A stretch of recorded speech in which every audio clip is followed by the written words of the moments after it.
एक ऐसी अभिनेत्री जिनकी बॉलीवुड में एंट्री ने उस दौर की सुपरस्टार नायिकाओं का सिंहासन हिला दिया।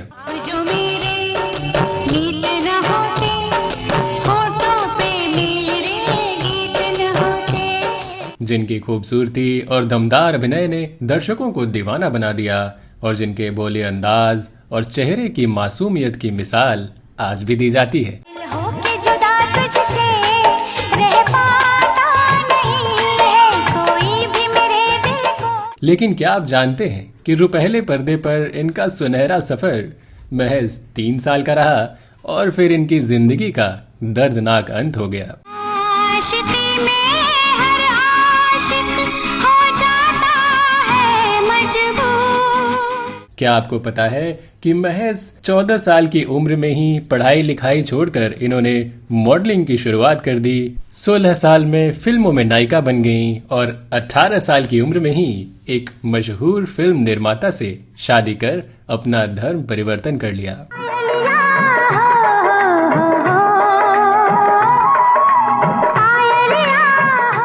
और क्या आप यकीन करेंगे कि अपने करियर के शिखर पर महज 19 साल की उम्र में इन्होंने अचानक इस दुनिया को अलविदा कह दिया। तो कौन थी ये अदाकारा और अचानक कैसे खत्म हो गया इनका अर्श पर चल रहा करियर और थम गया जीवन का सफर, और क्यों बेहद रहस्यमयी रही इनकी मौत की गुत्थी जिसे पुलिस आज तक सुलझा नहीं पाई। बताएंगे और भी बहुत कुछ, आप बने रहिए हमारे साथ।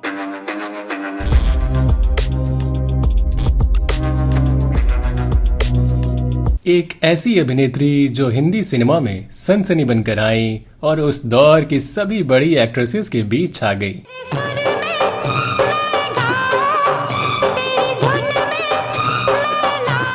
हम बात कर रहे हैं 90 के दशक की बेहद खूबसूरत और इनोसेंट दिखने वाली नायिका दिव्या भारती की।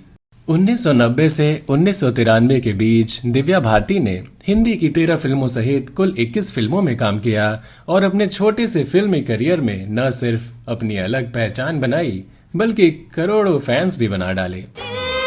आशिना है, जिगर आशिना है। दिव्या का जन्म 25 फरवरी 1974 को महाराष्ट्र के बॉम्बे में एक साधारण परिवार में हुआ था। इनके पिता का नाम ओपी भारती था जो कि एक बीमा कंपनी में अधिकारी थे। मां का नाम मीता भारती था जो कि एक हाउसवाइफ थी। इनकी शुरुआती शिक्षा मानिक जी कॉपर हाई स्कूल में हुई थी और बचपन से ही चुलबुली और शौक दिव्या का मन पढ़ाई में जरा कम लगता था। शायद यही कारण था कि महज 14 साल की उम्र में जब वो 9वीं कक्षा में थी तभी उन्होंने पढ़ाई छोड़कर मॉडलिंग करने का फैसला कर लिया। मॉडलिंग शुरू करने के कुछ दिनों बाद ही गोविंदा के भाई कीर्ति कुमार की नजर इन पर पड़ी और उन्होंने अपनी आने वाली फिल्म राधा का संगम के लिए इन्हें फाइनल भी कर लिया। हालांकि बाद में किसी कारण से इन्हें फिल्म से अलग कर दिया गया और जूही चावला को ये फिल्म दे दी गई। लेकिन 16 साल के होते ही दिव्या मॉडलिंग की दुनिया में अपनी एक अलग पहचान बना चुकी थी।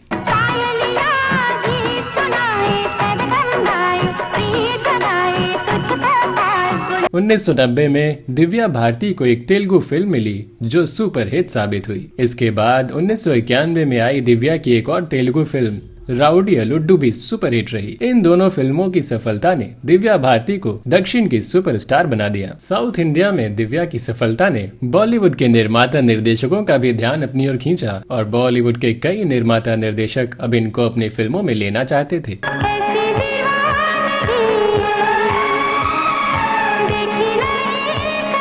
1991 में इन्हें हिंदी सिनेमा में एंट्री मिली और इन्होंने गीत, बलवान, शोला और शबनम, दुश्मन जमाना और दीवाना सहित लगभग 1 दर्जन फिल्में साइन कर डाली।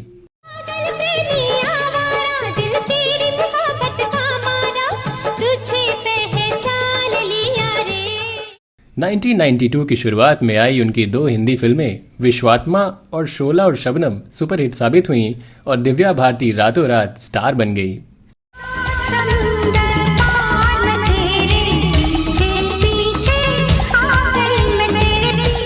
इनके दमदार अभिनय का जादू सिने प्रेमियों के सर चढ़कर बोलने लगा।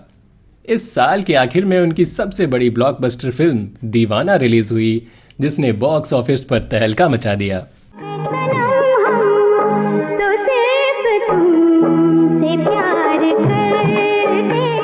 इस फिल्म में जहां सदाबहार हीरो ऋषि कपूर मुख्य भूमिका में थे, तो वहीं शाहरुख खान ने भी इसी फिल्म से बॉलीवुड में एंट्री की थी। कोई ना कोई चाहिए प्यार करने वाला। इस फिल्म में दिव्या के रोल को खूब पसंद किया गया और इसके लिए उन्हें साल का सर्वश्रेष्ठ न्यू कमर एक्ट्रेस अवार्ड भी मिला। छोड़ो मेरा हाथ, मैं कहती हूँ छोड़ो मेरा हाथ, छोड़ो। क्या चाहते हो तुम? क्यों मेरे पीछे पड़े हो? आखिर क्या जानते हो तुम मेरे बारे में? 90 के दशक में जब श्रीदेवी, जया प्रदा और माधुरी दीक्षित जैसी नामी गिरामी नायिकाओं का जादू दर्शकों के सर चढ़कर बोल रहा था, उन सब के बीच में अपनी मासूम अदाओं और दमदार अभिनय की बदौलत दिव्या भारती ने देखने वालों के दिलों में अपनी एक खास जगह बनाई। से में कोई मुझको बहलाता नहीं है। दिव्या ने अपने 3 साल के करियर में ही ऋषि कपूर, शाहरुख खान, गोविंदा, सनी देओल, जितेंद्र और नसीरुद्दीन शाह जैसे बड़े स्टार्स के साथ काम किया और खूब शोहरत कमाई। जिंदगी एक बैडमिंटन कोर्ट नहीं सर, और ना ही योगी एक रैकेट। जिसने जब खेलने के लिए मांगा उसे दे दिया। मैं औलाद की खातिर मजबूर हूँ।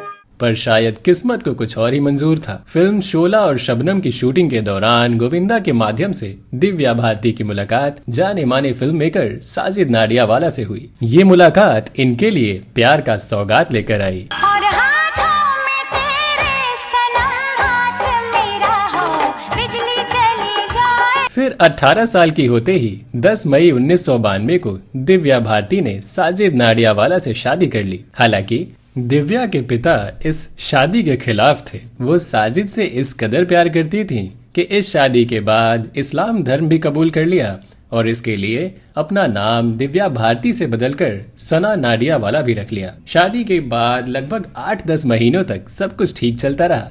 फिर आई तारीख 5 अप्रैल 1993 जिसने सब कुछ बदल कर रख दिया। अच्छा हुआ तुम आ गए। देखो मेरी जाने की खुशी में मामा ने कितनी बड़ी पार्टी दी है। कुछ तो तुम भी बहुत लग रही हो। पुलिस चार्जशीट के मुताबिक उस दिन दिव्या भारती एक फिल्म की शूटिंग करके चेन्नई से मुंबई वापस लौटी थी। अगली शूटिंग हैदराबाद में होनी थी, पर दिव्या के पैर में चोट आ गई, इसलिए शूटिंग का स्केड्यूल बदल दिया गया। बताया जाता है कि उस दिन दिव्या भारती के घर में उनकी मेड अमृता मौजूद थी, जो कि घर का काम कर रही थी। तभी दिव्या से मिलने 2 मेहमान आए। ये थी फैशन डिजाइनर नीता लुल्हा और उनके पति श्याम लुल्हा, जो कि दिव्या के साइकियाट्रिस्ट भी थे। तीनों ने कुछ देर बातचीत की और खाने पीने का सिलसिला भी चलता रहा। मीडिया की खबरों के मुताबिक दोनों मेहमान और दिव्या तीनों शराब भी पी रहे थे। तभी दिव्या सामने बालकनी की तरफ गईं और जाकर खिड़की पर बैठ गईं, जहां वो अक्सर बैठा करती थी। हालांकि इस वक्त दिव्या नशे में थी और उनके हाथ में ड्रिंकिंग ग्लास भी था। ये खिड़की पार्किंग के साइड में खुलती थी। दिव्या उस खिड़की पर बाहर की तरफ झुककर बैठी थी। खिड़की खुली थी जिसमें ग्रिल भी नहीं था। तभी कुछ ऐसा हुआ कि उनका बैलेंस बिगड़ा और संभलने की कोशिश करते करते धड़ाम की आवाज आई। दिव्या बालकनी की खिड़की से नीचे जा गिरी थी। गिरने की आवाज सुनकर घर की मेड और दोनों मेहमान दौड़े। आनन फानन में दिव्या को कपूर हॉस्पिटल ले जाया गया, पर खून इतना ज्यादा बह चुका था कि दिव्या दम तोड़ चुकी थी, सांसें थम चुकी थी। एक उम्दा कलाकार, एक खूबसूरत टीनेजर इस दुनिया को अलविदा कह चुका था। मैं तो एक बेजुबान गुड़िया की तरह हमेशा खामोश खड़ी रही। तुम मेरी जिंदगी में बाहर बनकर आए और मौत बनकर चले गए। उनकी मौत की खबर जंगल में आग की तरह फैल गई। लोग तरह तरह की बातें करने लगे। किसी ने उनकी मौत को हादसा बताया तो किसी ने साजिश। तो वही कुछ ऐसे भी लोग थे जो उनके पति साजिद को इस मौत का जिम्मेदार मान रहे थे। उनका कहना था कि दिव्या के मौत के पीछे जरूर उनके पति का हाथ है। हालांकि साजिद के बचाव में कहा गया कि जब ये घटना हुई उस वक्त वो घर पर मौजूद ही नहीं थे। वहीं दिव्या भारती के भाई कुणाल और उनके एक करीबी मित्र ने दावा किया कि दिव्या उस दिन हद से ज्यादा टेंशन में थी। दोस्त ने यह भी बताया कि दिव्या का उनके पति के साथ काफी बुरी तरह झगड़ा हुआ था। इसमें कसूर किसका है बता सकते हो रवि? मेरा, तुम्हारा या किस्मत का? तब भाई कुणाल भी वहीं मौजूद थे, जिसके बाद साजिद और कुणाल घर से चले गए थे और दिव्या गुस्से में शराब पीने लगी थी।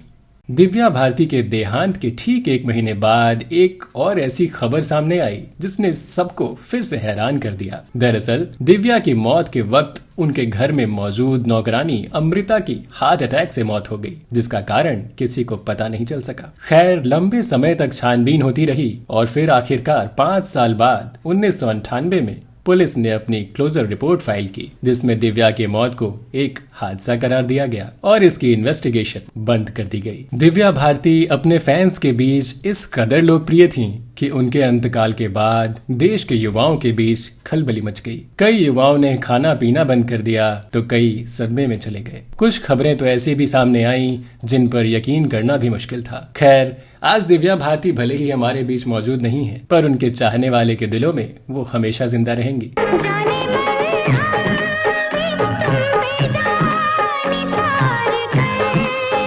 इस हसीन, मासूम, खूबसूरत अभिनेत्री को हमारी श्रद्धांजलि। तो दोस्तों, आपको आज का हमारा ये वीडियो कैसा लगा कमेंट बॉक्स में हमें जरूर बताएं। साथ ही दिव्या भारती से जुड़ी अगर कोई और बात आपको पता हो तो वो भी हमारे साथ जरूर शेयर करें। बॉलीवुड की बेबाक किस्सों के साथ अगले वीडियो में आपसे फिर होगी मुलाकात। तब तक के लिए नमस्कार।